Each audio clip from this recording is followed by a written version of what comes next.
Mes chers bien-aimés frères et sœurs dans le Seigneur, Shalom.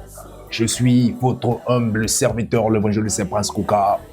Ce matin, je suis encore venu au travers cette exhortation, les cris des réparations. Une émission de ZL Prod. Le Seigneur nous met à cœur de pouvoir encourager ceux qui ont le cœur brisé et de réconforter ceux qui sont désespérés et abattus. Voilà pourquoi il est écrit dans sa parole que Dieu est le consolateur de cœurs brisés et les âmes abattues. Alors le Seigneur va te consoler au travers de cette exhortation parce qu'il me dit de te dire ne pleure plus car une vie agréable est encore possible. Oui, deux fois nous pleurons au travers des circonstances, des rejets, des humiliations, des complots, des combats, des épreuves dans lesquelles que nous vivons, les injustices, nous pleurons au fond de nous-mêmes. Mais le Seigneur est un Dieu puissant. Il nous dit sincèrement ce matin, ne pleure plus.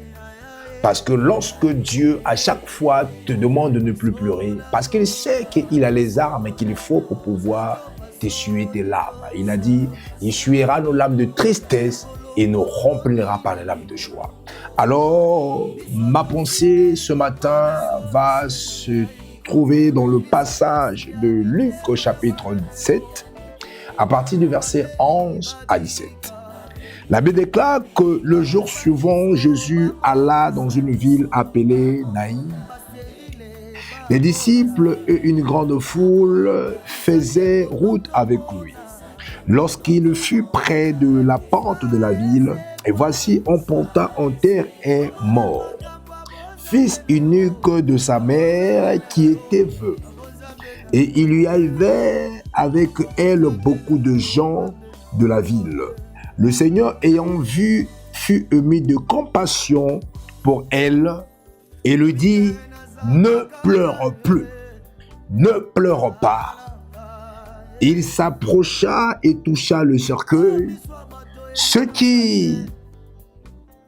qui porta s'arrêta et dit, jeune homme, je te le dis, lève-toi.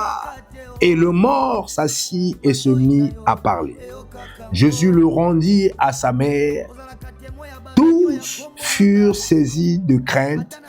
Ils glorifiaient Dieu, disant, un grand prophète est apparu parmi nous et Dieu a visité son peuple. Et cette parole sur Jésus se répandit dans toute la Judée et dans tout le pays d'alentour. Parole du Seigneur. Bien-aimés dans le Seigneur, cette histoire s'est passée dans un village de Galilée nommé Naïm. Et s'est déroulé un drame. La Bible déclare qu'il y avait eu deux cortèges ce jour-là. Un cortège, c'était le cortège qui complétait complètement désespéré.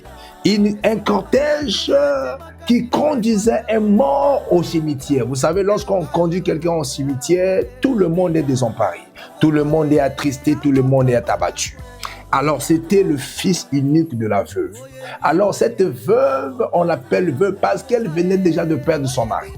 Et quelque temps après, son mari lui avait laissé avec un fils unique. Et quelque temps après, son fils unique est mort. Alors là où cette femme se reposait comme étant espoir, elle était désespérée. Voilà pourquoi elle s'est fondue aux larmes. Et personne n'était capable de pouvoir lui apporter son fils. Et les gens se disaient entre eux, mais pourquoi cela? Il venait déjà quelques années avant perdre son mari et aujourd'hui la mort emporte encore son fils. Alors quel sera son sort? Quel sera son devenir?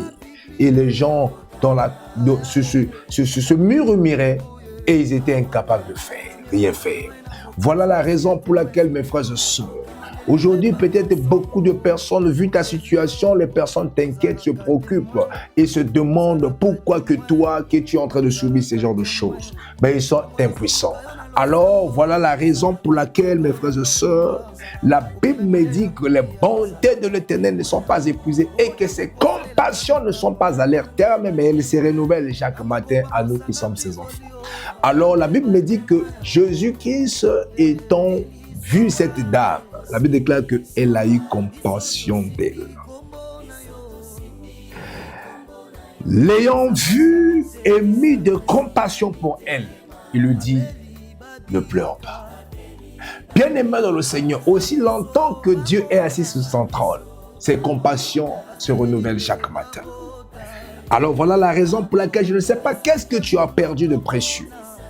Peut-être tu as perdu une position, peut-être tu as perdu tes affaires, peut-être tu as perdu ta dignité, peut-être tu as perdu ta personnalité, peut-être tu as perdu ton honneur, peut-être tu as été humilié. Bien-aimé dans le Seigneur, tu es fondu en larmes, tu ne sais plus quoi faire. Mais le Seigneur est venu ce matin pour te dire, ne pleure plus. Il est capable de te restaurer, oui. Le Dieu qui est le Dieu de la consolation, il est venu consoler cette femme. Il a dit qu'il est le mari de veuve et le père des orphelins. Alors cette veuve a vu le Seigneur la consoler. Parce que dans notre cortège, c'était le cortège qui avait la vie, le cortège de Jésus. Alors les deux cortèges se rencontrent et là où il y avait la mort, le Seigneur a dit, le Dieu de la résurrection, il a porté la vie en posant simplement sa main sur la vie de cette femme, de ce jeune homme, en disant, jeune homme, je te le dis, lève-toi. Alors je ne sais pas qu'est-ce que tu as perdu, mais la main puissante de Dieu en cette fin d'année va se poser sur tes affaires, sur ta vie, sur ta destinée, sur tout ce que tu as perdu. Et cela va revenir à la vie dans le nom de Jésus. Oui, parce qu'il y a le cortège de Dieu, de Jésus-Christ, que lui-même il est au centre. Et il apporte la vie. Il a dit, je suis la résurrection et la vie. Alors ne pleure plus. Jésus-Christ va être ému de compassion pour toi. La bonté de l'Éternel ne sont pas épuisées et que ses compassions ne sont pas à leur terme. Alors ne pleure pas. Cesse de pleurer. Alors l'ordre est dit par le Seigneur lui-même. Voilà pourquoi quand Jésus donne cet ordre, il donne aussi les moyens de l'obéir. Voilà pourquoi obéis à cette parole ce matin. Aujourd'hui, ne pleure plus, oui, toi qui souffres, toi qui ne vois plus rien, toi qui passes ton temps dans la maladie, ne pleure plus. Toi qui as perdu espoir, ne pleure plus. Toi qui as été rejeté, tu es en deuil, tu es dans les moqueries, tu pleures peut-être ta vie, ton devenir. Le Seigneur te dit ce matin, ne pleure plus. Oui, parce qu'il a une parole pour toi. Lève-toi et continue ta route parce que le Seigneur n'a pas encore fini avec toi. Il va déposer sa main sur toi. Il va te guérir et te restaurer. Voilà la raison pour laquelle déclare avec moi, comme le Seigneur a dit, ceux qui sèment avec larmes moissonnera avec le chant d'allégresse. En cette fin d'année, le Seigneur va te permettre que tu puisses moissonner avec le chant d'allégresse. Tu avais sémé avec larmes. Tu as sémé dans l'œuvre de Dieu à cause de ta fidélité, à cause de tes œuvres. Le Seigneur est le rémunérateur de ceux qui le cherchent et il va t'exaucer.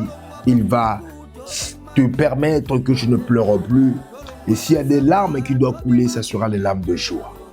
Parce que le Seigneur, il est le Dieu qui guérit, qui restaure.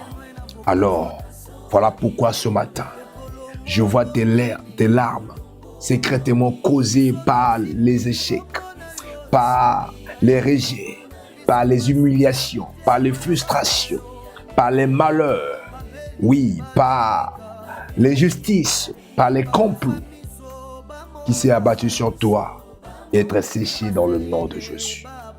Parce que de la même manière que Jésus a séché les larmes de cette femme, il a ressuscité son fils et lui a rendu son fils étant vivant. Alors je suis venu te dire, Jésus est capable de ressusciter tout ce qui est mort en toi. Si c'était ta santé, le Seigneur va le ressusciter. Il te donnera l'esprit de vie. Car il a dit, si l'esprit qui a ressuscité Jésus-Christ dans des morts peut aussi ressusciter ton corps qui est mortel. Oui, le Seigneur est là. Comme il n'a pas changé. Il est le même hier, aujourd'hui, éternellement.